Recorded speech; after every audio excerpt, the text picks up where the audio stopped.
कंवारी ननद। अंजलि की उम्र लगभग 30 साल हो चुकी थी। वो एक स्कूल में टीचर की जॉब करती थी। अंजलि के घर में उसकी माँ के अलावा उसका छोटा भाई और भाभी भी रहा करते थे। 30 साल की उम्र होने के बाद भी अंजलि की अब तक शादी नहीं हुई थी। इस बात को लेकर अंजलि की माँ रुक्मिणी देवी काफी परेशान रहा करती थी। माँ, मैं स्कूल जा रही हूँ, जरा मेरा टिफिन तो दे दीजिए।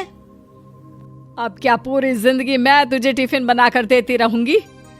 अरे कुछ सोचा भी अपने बारे में या बस ऐसे ही? क्या माँ, सुबह सुबह फिर वही बातें लेकर बैठ गई। माँ गलत क्या कह रही है अंजलि दीदी? इतनी उम्र हो चुकी है आपकी, माँ कब तक आपकी सेवा करती रहेंगी? भाभी, मैंने माँ को कब कहा कि मेरी सेवा करो? वैसे भी अपना टिफिन मैं खुद तैयार कर लेती हूँ, बस टेबल से उठाकर देने को ही तो कहा था। वैसे अंजलि दीदी, देखा जाए तो टिफिन उठाकर देने की उम्र तो आपकी है। आपका अपना घर परिवार बच्चे होते तो ये जिम्मेदारी आज आप पूरी कर रही होती। एक बात मेरी समझ में नहीं आती, अगर मेरी शादी नहीं हुई तो इसमें मेरी क्या गलती है और तुम सब लोग मेरे पीछे क्यों पड़े रहते हो? अरे कुछ कहना क्या पीछे पड़े रहना होता है? अपने छोटे भाई को देख, तुझसे 3 साल छोटा है लेकिन 2 बच्चे खेल रहे हैं आंगन में। मुझे आप लोगों की कोई बात नहीं सुननी, जा रही हूँ मैं। और आप में से किसी को मेरा कोई काम करने की जरूरत नहीं है, मैं खुद संभाल लूंगी। इतना कहकर अंजलि वहां से चली जाती है। शाम को जब अंजलि अपने स्कूल से लौटकर घर वापस आती है तो उसने देखा कि पड़ोस वाली निर्मला चाची वहां पर बैठी हुई थी। क्या बात है अंजलि बिटिया, नौकरी करके वापस आ गई? जी चाची जी, कैसी हैं आप? मैं तो ठीक हूँ बेटा, तुम बताओ शादी के बारे में कुछ सोचा या नहीं? अरे रहने दीजिए ना, इससे तो शादी की बात करना ही बेकार है। कुछ भी कहो तो गुस्सा करती है, बात बात पर आंखें दिखाती है। माँ, आप ऐसा क्यों कह रही है? मैंने कब आप पर गुस्सा किया? अरे अंजलि बेटा, तुम्हारी माँ ठीक ही तो कहती है। 30 की होने आई हो, अब तुम्हें भी शादी वादी कर लेनी चाहिए। चाची जी, आप तो ऐसे कह रही हैं जैसे शादी करने से मैंने मना किया हो। रहने दीजिए निर्मला चाची, हमारी अंजलि दीदी को अभी तक उनकी पसंद का दूल्हा नहीं मिला ना, इसीलिए वो शादी नहीं कर रही। भाभी, ऐसी कोई बात नहीं है। अरे तो फिर क्या बात है? तुम्हारी माँ ने तुम्हारे लिए इतने रिश्ते ढूंढे लेकिन तुम्हें कोई पसंद ही नहीं आता। क्या है ना चाची जी, हमारी ननद रानी नौकरी जो करती है ऐसे ही थोड़ी ना किसी को पसंद कर लेंगी। अरे भाई, नौकरी का घमंड है तो बात अलग है, कोई और बात हो तो बताओ, कोई रास्ता निकाला जाए। नहीं नहीं चाची जी, कोई बात नहीं है, बस मुझे अभी तक अपनी पसंद का कोई मिला नहीं है।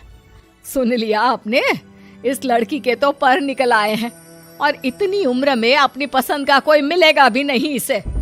माँ, आप मेरी शादी को लेकर हमेशा मुझे ताने क्यों मारती रहती हैं? अपनी माँ की बातें तो ताने लगती है। ताने हैं? बताओ, मैंने कुछ गलत कहा क्या? देखो, ये सब छोड़ो, मेरी दूर की बुआ का बेटा है, उसकी अभी शादी नहीं हुई है, उम्र होगी कोई 34-35 साल। आप कहें तो बात आगे बढ़ाऊं? अरे हाँ हाँ, क्यों नहीं, ये भी कोई पूछने की बात है। अरे जल्दी से लड़के को यहाँ बुला लो। माँ, आप मुझसे पूछे बिना मेरी शादी की बात करने जा रही हैं और मेरी उम्र 30 भी पूरी नहीं हुई है। निर्मला चाची कह रही है कि वो लड़का 35 साल का है। अंजलि दीदी, आपको क्या लगता है इस उम्र में कोई फिल्म का हीरो आएगा आपके लिए? देखिए, अब पसंद और नापसंद की बात तो रहने दीजिए, पसंद करने की उम्र तो आपकी निकल चुकी। अब तो जो भी मिले उसी से शादी कर लीजिए, इसी में भलाई है। तेरी भाभी बिल्कुल ठीक कह रही है। अब जैसा रिश्ता मिले उसके लिए हाँ कर देना, ताकि हम भी गंगा नहाए।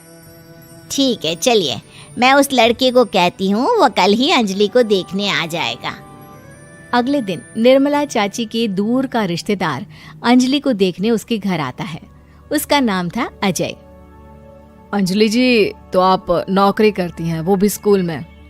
जी हाँ, मैं स्कूल में टीचर हूँ। हमारी बेटी बहुत होशियार है। अरे पढ़ने लिखने में इतनी होशियार है, इसीलिए तो इसकी नौकरी लगी है स्कूल में। हाँ हाँ ठीक है आंटी जी, ज़रा मुझे भी तो बात करने दीजिए आपकी बेटी से। जी पूछिए ना, क्या पूछना चाहते हैं? अंजलि मैडम, ये तो बताइए कि आपने अभी तक शादी क्यों नहीं की? बस ऐसे ही, कहीं कोई रिश्ता पसंद नहीं आया इसलिए। लेकिन क्या मैं आपसे पूछ सकती हूँ कि आपने शादी क्यों नहीं की? अंजलि, क्या कर रही हो तुम? लड़कियों को इस तरह की बातें नहीं शोभा देती। रहने दीजिए आंटी जी, आपकी बेटी काफ़ी पढ़ी लिखी है, मैं उनके सवाल का जवाब दे ही देता हूँ। वो क्या है ना, मुझे भी अभी तक अपनी पसंद की कोई लड़की नहीं मिली। अच्छा, कोई बात नहीं। वैसे आपकी तनख्वाह कितनी है? कितना कमा लेती हैं महीने का? जी यही कोई 25,000 महीने। बस 25,000? इतने से क्या होता है? इतने से तो आजकल घर भी नहीं चलता।